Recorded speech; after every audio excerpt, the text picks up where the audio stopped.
Hello, I'm Bob from Realty Master. I want to take just a few minutes to talk to you about fire safety. I took the time to volunteer to do this because I just recently had my home burn up in a fire.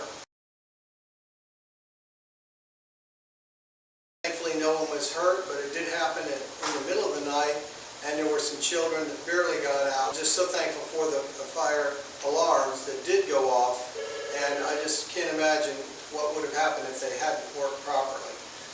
Okay, here's a smoke detector. This is a very common type. You could get it at any hardware store. They typically run about $15 to $20 a piece. These are just regular smoke detectors. They're not the carbon dioxide ones, which are made for homes that may have gas. The big things that we wanted to emphasize today is that there's called a born-on date, or the date of manufacture. And this is all kind of new, and a lot of people don't really know. We have called the fire marshal, and he's emphasizing that everyone should look at the date right above where the connection goes in. If it's hardwired into the house, there'll be a date. In this case, it says May, and then the year, May 2000. Devices are good for 10 years. Anything after that, you're going to have to replace it. And even though you may replace your batteries, which we know we should do every time we set our clocks forward or back twice a year, most people do replace the batteries. Very few people know that there is an expiration date on the unit itself. So many of these in your home are probably going to need to be replaced.